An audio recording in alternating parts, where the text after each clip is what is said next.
Thank you. Let's take 2 more questions, or 3 more. We have a lot. So we'll start here. Gabby, here. 1, 2, 3, 4, 5. Let's go. I was just wondering, what is your approach to engaging people online? Because I think that a lot of people take it for granted that the internet is a culture on its own. It has a language that people just fail to realize that if you don't understand how to speak this language, you're never going to be able to engage people. And so I'm one of those people with those very short attention spans. If I see a video that's more than 2 minutes long, I automatically say, this is not necessary, I don't think it's that important, and I move on. But if you're speaking the correct language and you catch my attention, I'm going to watch it, even if it's 10, 15 minutes long. So I was just wondering about your approach to that in terms of the language you use in engaging people. If it is interesting, I will watch it. My question is along the same lines. I know you mentioned stuff about educating people like children, at least children. Are they going to be even protected? You talk about schools. Along that line, I mean, are you going to start approaching that there? Because culturally, we conform ourselves to a certain behavior. And I think somewhere along those lines, there needs change and protection as well. And at what age are we going to start protecting children from being bullied before they step into society? I mean, some people stick out like a sore thumb, and you know that from very early. And I think one of the places it can really start is there. I had tried to approach one organization, it was the Silver Lining at one point in time. Because, I believe if everybody could say, let's put $1 towards this or that, we could actually possibly raise funds, good enough funding, without having actually a visual say to the funding, to actually protect one child or one person who you have to take to that battered house. And instead of taking them there, have a space where you can protect them. And the other part is, how much are you willing to shock people online? And it's a shock thing because, it's either that or cute little puppies that's going to get attention on Facebook, How much are you willing to really shock people online, visually shock people online to actually capture them? Because that is the first step. You have to be willing to shock people. It may not be entirely the right thing to do first, but it gets their attention. And getting their attention is the beginning, is the start. And that's it. Hi, thank you so much for speaking, first of all. It's really great to hear all your projects and what you all are doing here in the Caribbean. And I have a sort of a 2-part question. I was really interested to hear the data that you mentioned about how a lot of the older participants in your survey mentioned that they got over their internalized homophobia as they got older. Is that correct? Something along those lines? Well, it's basically a scale that they used to ask, do you wish you could change your sexuality? Nine questions. And older people had a lower internalized homophobia score than the younger people. Yes. So it implies that people have a journey. When you get to a particular age, it matters less. Yeah, and I think that's really wonderful and a really valuable perspective that in terms of talking to younger people who are searching for that kind of stability or that kind of moving away from internalized self-hatred could be really valuable for them. So I guess I'm wondering, is there any kind of intergenerational dialogue that you guys have been creating online or offline? Obviously, some of you have been involved in this for a long time. Are there ways that you guys have been making it happen, or has it been difficult for that to happen? And then the second part of my question is, some of you mentioned trying to move away, or there's a lot of interest in very North American or mainstream ideas of LGBTQ activism, or I guess awareness. Like a lot of people like the gay marriage stories from other countries, or there isn't as much interest in local issues. And what are some ways that you all are trying to move away or decenter yourselves from like North American mainstream narratives, or are you not trying to do that, or are there ways that has been helping you? But is there any kind of decentering of that North American perspective, and how are you trying to achieve that online or offline? I'm from Samoa Pacific. I'm not from here in the Caribbean, but I'm very interested with the issues that you have raised, and we call ourselves Papafini Bekpo. We are not transgenders. We don't like the concept, the Western concept. My question is on LGBT organizations. Are there any LGBT organizations here in Caribbean and in Trinidad and Tobago? And how effective are they in terms of visibility? You're talking about online. Are they visible? Physically visible? Because that's our strategies back home. And we live 24 hours, 365 days like this. So that's my question. I think that's one of the things that we really need to focus on. Thank you. Thanks very much for this. This, highlights how much the organizations that are doing work now. In the 1990s, when I became involved in Caribbean feminism, there was a generation that used to say there was no younger generation of Caribbean feminists, and certainly over the 2000s, that narrative is completely demolished, which I really celebrate. And it's been demolished around the region, and particularly in terms of Caribbean feminists of another generation being networked online, and in a real, and that it sounds online, but it's also incredibly personal, and I think that is a development in Caribbean feminism and did not exist before, and is worth really seriously tracking and understanding. I think it's also important, though, that the organizations that are coming up now, and they will in many, many forms, because organizations respond to the moment often, and then they collapse again, and then they come up again in another form, but that we constantly connect them back to a history of what's going on, so that they don't sort of think, well, this was never happening before. There were organizations, little ones that came and came and came. So Rachel Espinay is here from Support for Change, which for a year or two tried to do things. Michelle Esalva and Stephanie Leach came out of the group Consciousness Raising, which for a year or two was the first group. And this is part of a generational history that we need to very, very consciously bring into our understanding of the work that is happening right now, and I think it's part of what should be happening. The other thing is, while I hear about the importance of internal community building, just providing safe spaces, which were not provided in the same way before. Part of the work also over the last decade around the gender policy, in fact, the difficulty of that work and what made it so frustrating was that it was about reaching across out of safe spaces. It was constantly about public advocacy. It was constantly about engaging with groups that were not, through the media, through conversations that were not part of those safe spaces.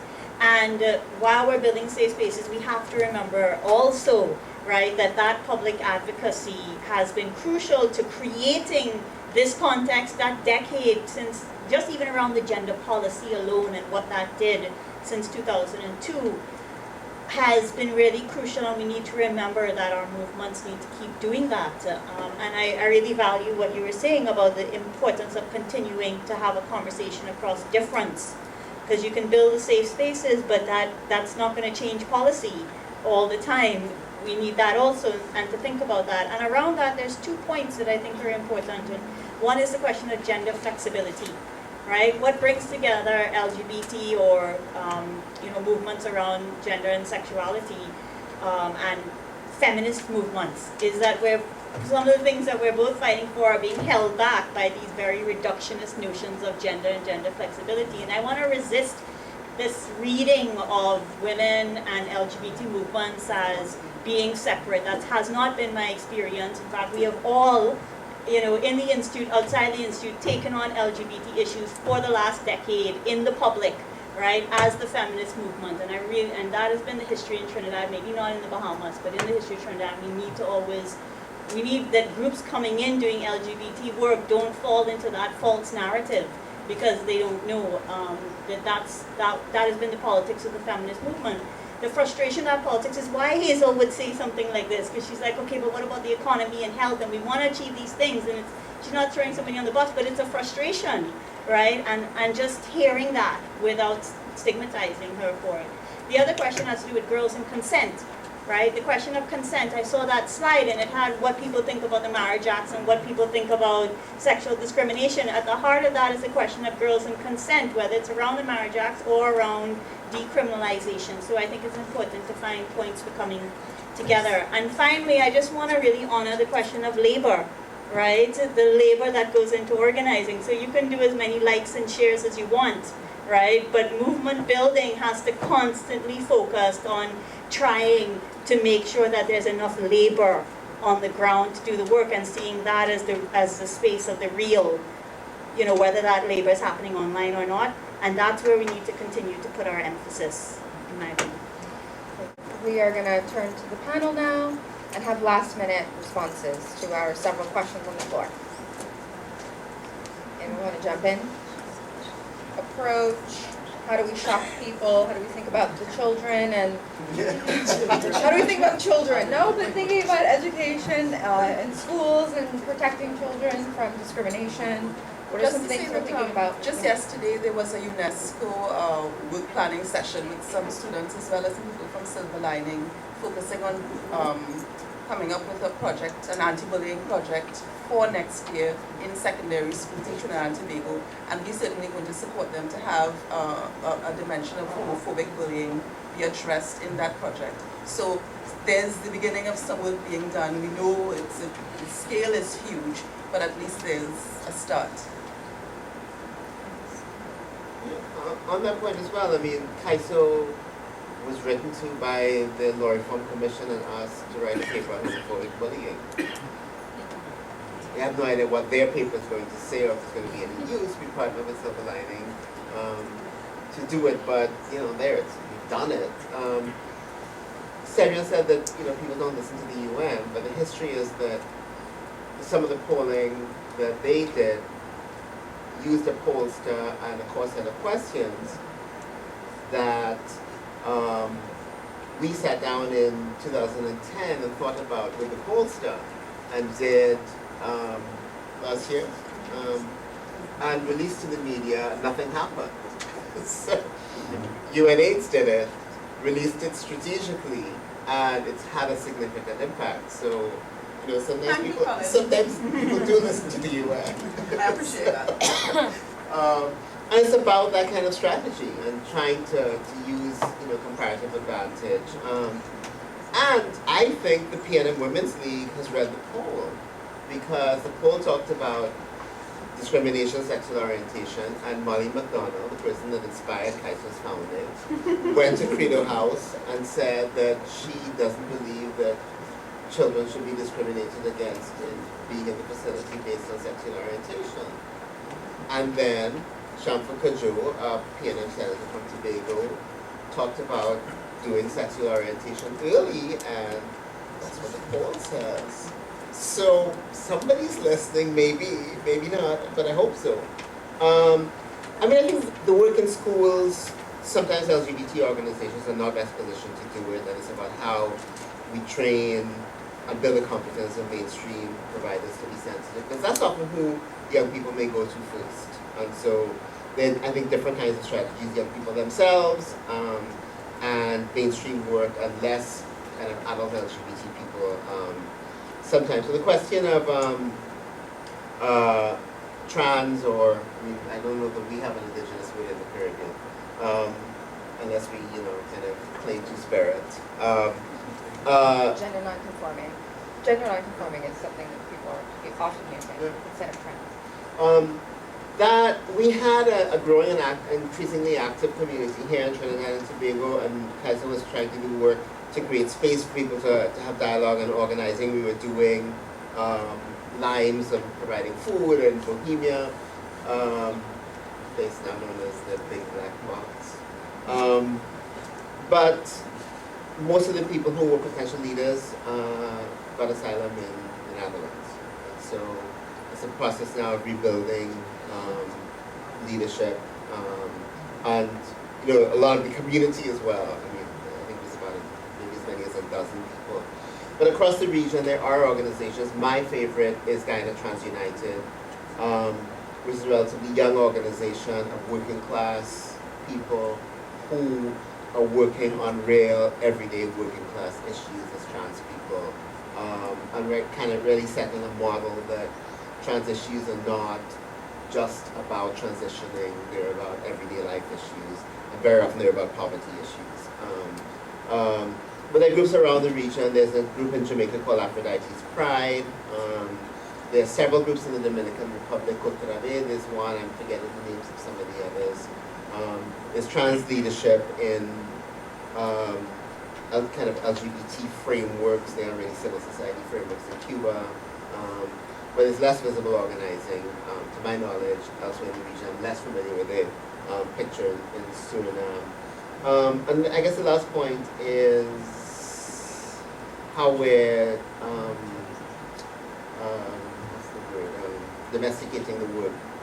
I mean, that's been the core idea behind CAISO. I mean, we call ourselves CAISO because we very deliberately wanted to decenter things from a North American or global North framework and build an indigenous movement, wrap ourselves in tropes of nationalism and shared values, and say that sexual diversity is part of our national identity.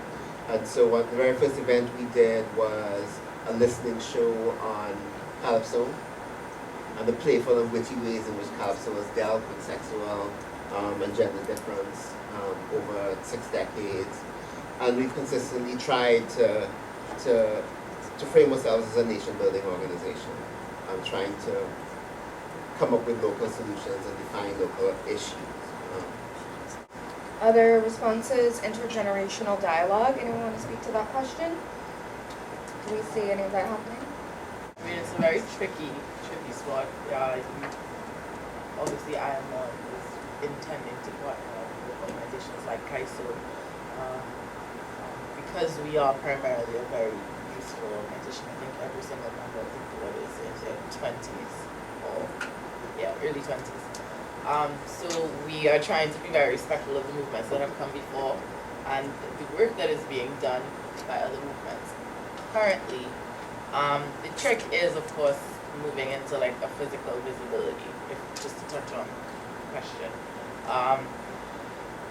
It's always a challenge moving from an online space into like a physically visible space, just because of a lot of personal affairs, a lot of individual struggles, as well as just a general, I don't know if it's, but like protest action in Trinidad has always been a very difficult thing around which to organize, or at least requires a lot of effort and continued work.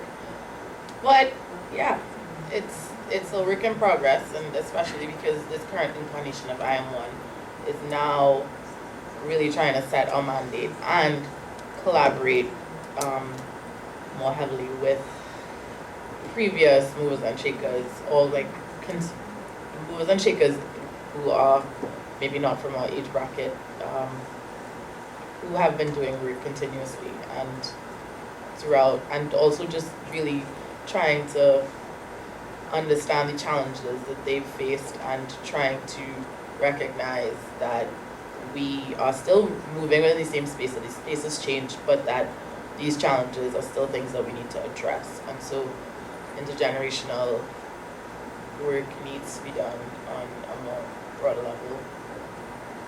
I just wanted to speak to Shalee's comment.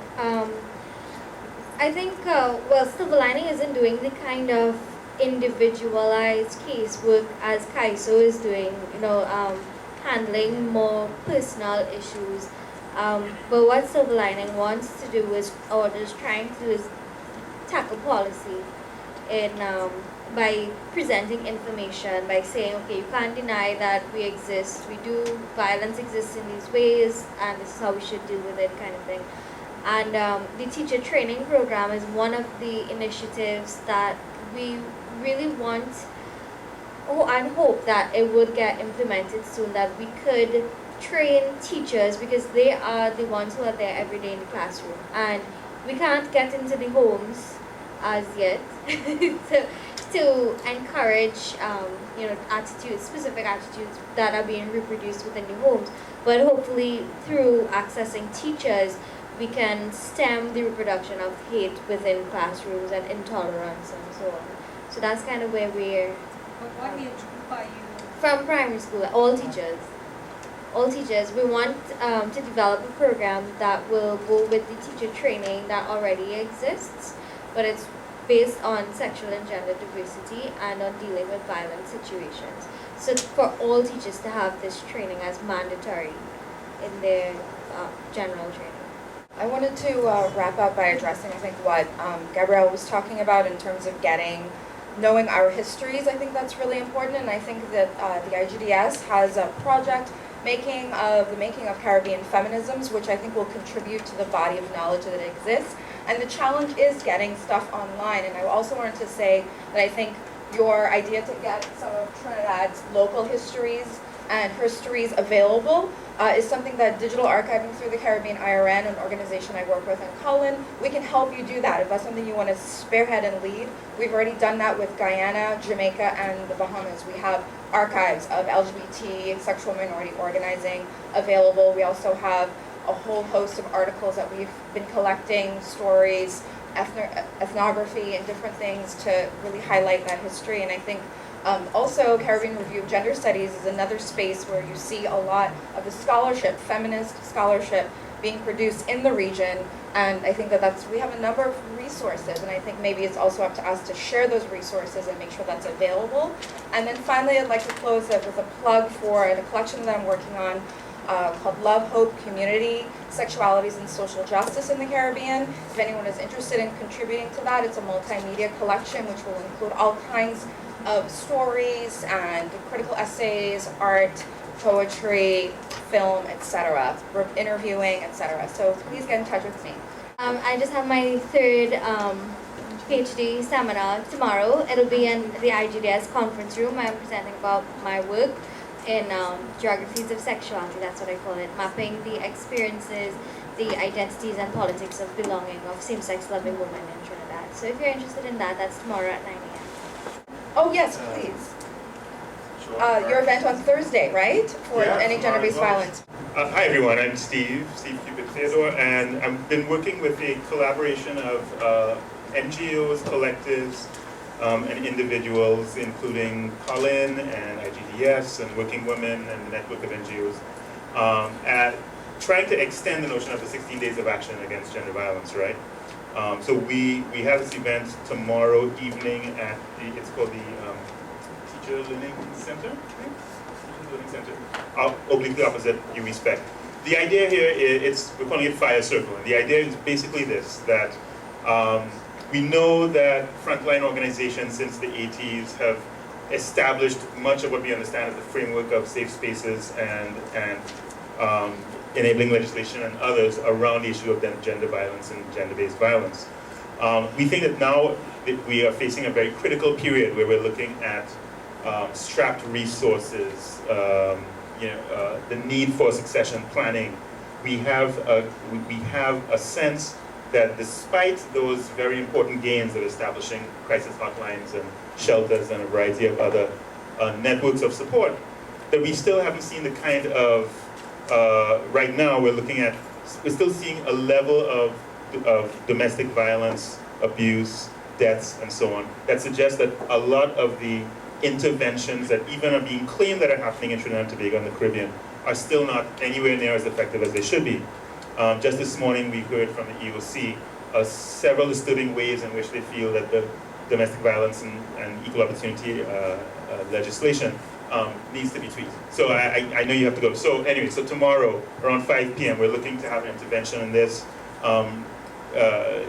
It's not a seminar, it's more like a strategy session and public education session. It's also multimedia, and from about 5 to 8:30, and you can hear spoken word from Gabrielle. Tomorrow, wonderful. And for our vote of thanks, we will go to Professor Mohammed. I know you all are dying to have lunch.